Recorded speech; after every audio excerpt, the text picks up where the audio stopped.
The French Revolution didn't just shake Paris, it almost tore America apart. Welcome back, everyone, to Hidden History Stories. In today's episode, we're uncovering how the storming of the Bastille in 1789 sent shockwaves across the Atlantic, dividing America's founding fathers, creating the nation's first political parties, and nearly dragging the United States into a war it could not win.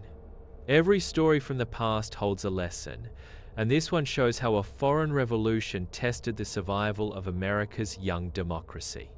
But before we begin, make sure to subscribe, like this video, and share it with anyone who loves exploring the past. And let me know in the comments, what is your favorite historical era? Your support keeps these stories alive. Now, let's begin. That distant thunder was about to tear the United States of America apart. Picture this: America's founding fathers, the men who had fought side by side for independence, now at each other's throats. Cabinet meetings turning into shouting matches. The very survival of American democracy hanging in the balance. All because of what was happening 30 miles away in Paris. Let me take you back to understand why France mattered so much to America. Without France, there would be no United States. Think about that for a moment. French weapons armed continental troops. French ships broke the British naval blockade.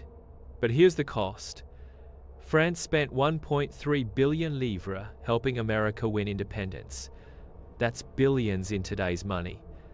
This massive debt was now crushing the French economy. Meanwhile, French peasants were starving while aristocrats lived in luxury at Versailles. The very ideals of liberty and equality that France had helped America achieve were now inspiring the French people to rise up against their own king. But what happened next would change everything about American politics forever. When word of the French Revolution reached American shores, you'd expect Americans to celebrate, right? After all, France was following America's example of overthrowing tyranny. Wrong. Instead, the news split America's leaders into two hostile camps. And I mean hostile. We're talking about bitter personal attacks, newspaper wars, and the near collapse of George Washington's administration. On one side stood Thomas Jefferson, America's Secretary of State. Jefferson had lived in Paris from 1784 to 1789, watching the revolution build firsthand. To him, this was liberty spreading across the world like wildfire. On the other side stood Alexander Hamilton, Secretary of the Treasury. Hamilton looked at the mob violence, the execution of King Louis XVI, and the growing chaos, and saw not liberty but anarchy threatening to destroy civilization itself. Now here's where it gets terrifying. In 1793, revolutionary France declared war on Britain and most of Europe. Suddenly, America faced an impossible choice that could destroy the nation. Picture President Washington calling an emergency cabinet meeting. The room is tense. Jefferson argues passionately that America must honor its 1778 treaties with France. Hamilton counters that siding with France means economic suicide. British warships would destroy American merchant vessels. The stakes? Get this wrong, and America gets dragged into a European war it cannot possibly win. Washington had to choose between loyalty to France and American survival. What he decided next would define American foreign policy for generations. But the decision to stay neutral was only the beginning of America's nightmare. On April 22, 1793, Washington issued his famous Neutrality Proclamation. America would stay out of Europe's war, period. But declaring neutrality and maintaining it were two completely different things. Enter Citizen Edmond Charles Genêt, the new French ambassador to America. Young, charismatic, and absolutely convinced he could drag America into war, whether the government liked it or not. What Genêt did next would push America to the brink of constitutional crisis. Picture this scene. Genêt lands in Charleston and immediately starts commissioning American ships as French privateers. He's turning American vessels into legal pirates authorized to attack British ships. But that's not the worst part. Genêt begins recruiting American citizens for military expeditions against Spanish territories. He's essentially running his own war office on American soil in direct violation of Washington's neutrality. Think about the audacity. A foreign diplomat conducting military operations from American territory, thumbing his nose at the President of the United States. And here's what made it truly dangerous. Everywhere Genêt went, American crowds cheered him as a hero of liberty. But what Genêt did next would horrify Washington's administration. When the government tried to stop his privateer operations, Genêt made an unprecedented threat. He announced he would go directly to the American people over President Washington's head to overturn. Let that sink in. A foreign ambassador was threatening to overthrow American government policy by appealing to popular opinion against the president. Meanwhile, Britain's ambassador was demanding compensation for seized ships and threatening retaliation if America didn't control the French ambassador. Washington faced a nightmare scenario. Crack down on Genêt and risk civil unrest from his American supporters. Let him continue and face war with Britain. But the most shocking consequence was still to come. Here's where the French Revolution changed American politics forever. The crisis over France didn't just create policy disagreements, it gave birth to America's first political parties. And these weren't friendly debating societies. These were hostile political armies. Jefferson's supporters, who favored France and international liberty, became the Democratic Republicans. They believed America should support fellow Republicans against European monarchies, whatever the cost. Hamilton's supporters, who put American security above ideology, became the Federalists.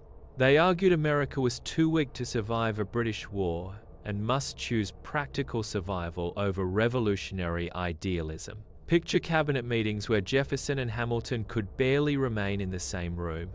The philosophical differences that had once been manageable disagreements were now irreconcilable conflicts about America's very identity.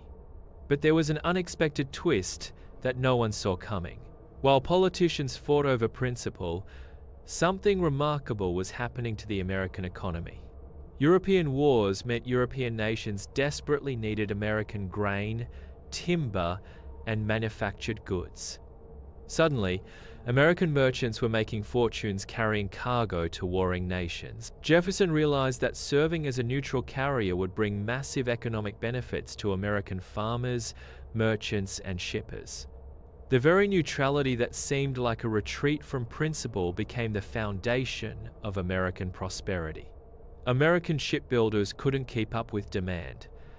Farmers found eager markets for their crops. Ports from Boston to Charleston buzzed with activity. But this prosperity came at a terrifying price. Picture American merchant captains sailing into a war zone, never knowing if their next cargo run might be their last. British and French warships patrolled the seas, seizing neutral vessels suspected of helping their enemies. American sailors faced capture, imprisonment, or death for the crime of trying to make an honest living. The profits were enormous, but so were the risks.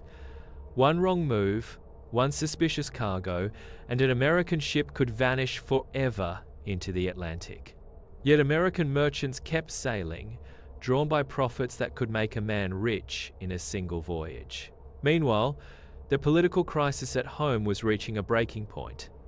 The trauma of the French crisis left a permanent mark on George Washington. When he prepared his farewell address in 1796, Washington included a stark warning that grew directly from his experience with the French Revolutionary Wars. He urged Americans to avoid permanent alliances with foreign nations and to stay clear of European conflicts. But Washington also issued another warning that proved prophetic. He cautioned against the rise of political parties, the very factions that the French crisis had created and that were now tearing his administration apart. The man who had united America in revolution was watching his own government split into warring camps over a foreign war. But here's the most shocking part of this story. The French Revolution, which had seemed to threaten American democracy, actually made it stronger in ways no one anticipated. The passionate debates over France forced Americans to define their values. What did it mean to be a republic? Should America export democracy by force, or focus on perfecting freedom at home? More importantly, the crisis proved American institutions could survive severe political disagreement. Despite bitter divisions between Federalists and Democratic Republicans, the Constitution held. Power transferred peacefully between opposing parties with radically different worldviews. The economic boom from neutral trade helped America pay off Revolutionary War debts and invest in growth. The profits from European wars funded American development. Think about this remarkable transformation. The French Revolution had reached across the Atlantic to reshape American politics, create the first political parties, and define America's role in the world. Jefferson and Hamilton's conflict over France established a debate that continues today. Should America actively promote democracy abroad or focus on perfecting it at home? The neutrality precedent Washington established influenced American foreign policy well into the 20th century. The economic opportunities created by European wars helped fund American expansion westward. Here's the ultimate irony that will blow your mind. The French Revolution, which many feared would destroy American stability, actually taught America how to be a stronger democracy. The crisis showed that Americans could disagree passionately about fundamental questions while remaining united as a nation. It demonstrated that democratic institutions could survive severe stress and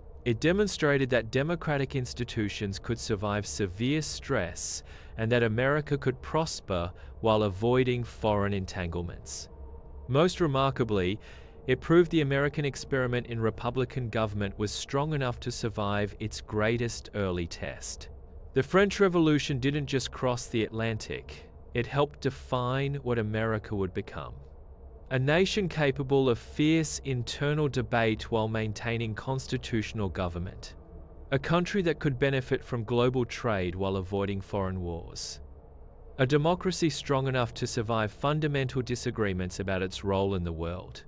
But perhaps most importantly, the crisis taught America that political parties weren't a threat to democracy, they were democracy in action. The revolution that helped create America had also helped America discover its own strength and character. In the end, the French Revolution didn't divide America permanently. It taught America how to be divided and remain united at the same time. That lesson would serve the young nation well in all the crises that lay ahead. And there would be many more crises to come. That was the end of the story of how the French Revolution nearly tore America apart, dividing the founding fathers, creating the first political parties, and shaping the future of American democracy. If you found this story fascinating, remember to like, share, and subscribe to the channel so you never miss more hidden history stories.